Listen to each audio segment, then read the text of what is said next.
2 ദിവസത്തെ ഔദ്യോഗിക സന്ദർശനത്തിനായി സെപ്റ്റംബർ 3 പ്രധാനമന്ത്രി നരേന്ദ്രമോദി ബ്രൂണയിലെത്തിയത്. ബ്രൂണ സന്ദർശിക്കുന്ന ആദ്യ ഇന്ത്യൻ പ്രധാനമന്ത്രിയാണ് മോദി. ബ്രൂണൈ ഭരണാധികാരി സുൽത്താൻ ഹസ്നൽ ബോൾക്കിയയുടെ പ്രത്യേക അതിഥിയാണ് മോദി സന്ദർശനത്തിനെത്തിയത്. ലോകത്തിലെ ഏറ്റവും ധനികരായ ഭരണാധികാരികളിൽ ഒരാൾ കൂടിയാണ് ഹസ്നൽ ബോൾക്കിയ. മോദിക്ക് വിരുന്നൊരുക്കിയ ബ്രൂണൈ ഭരണാധികാരിയുടെ കൊട്ടാരത്തിൻ്റെ വിശേഷങ്ങളാണ് ഇപ്പോൾ ശ്രദ്ധയാകർഷിക്കുന്നത്. വിശ്വാസത്തിൻ്റെ വെളിച്ചത്തിൻ്റെ കൊട്ടാരം എന്നാണ് ബ്രൂണൈ ഭരണാധികാരിയുടെ കൊട്ടാരം അറിയപ്പെടുന്നത്.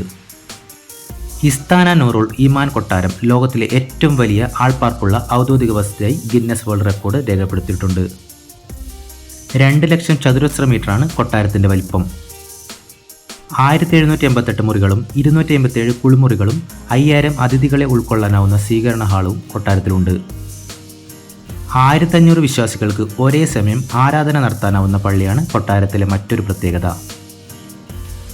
110 കാറുകൾക്കുള്ള പാർക്കിംഗ് സ്പോട്ടുകൾ, 20 പോളോ പോണികൾക്കുള്ള എയർ കണ്ടീഷൻ ചെയ്ത കുതിരലായവും കൊട്ടാരത്തിലുണ്ട്.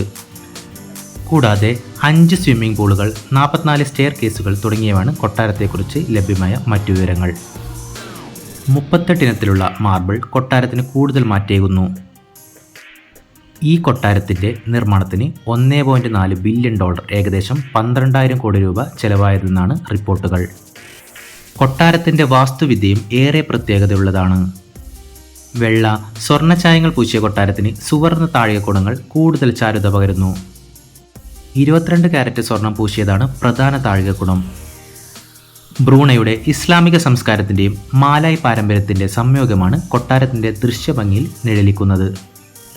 ദുബായിലെ ബുർജ് ഖലീഫയുടെ ഇൻറ്റീരിയർ ഡിസൈൻ ചെയ്ത ഗുവാൻ ചു തന്നെയാണ് കൊട്ടാരത്തിൻ്റെയും ഇൻറ്റീരിയർ രൂപകൽപ്പന ചെയ്തിരിക്കുന്നത്.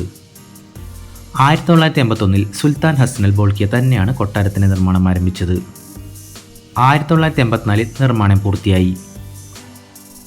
ഫിലിപ്പീൻസ് നിർമ്മാണ കമ്പനിയായ അയാല കോർപ്പറേഷൻ്റെ സഹവർത്തിത്വത്തോടെ ഫിലിപ്പീനോ ആർക്കിടെക്ട് ലിയനാർഡോ ലോക്സിനാണ് നിർമ്മാണം പൂർത്തീകരിച്ചത്.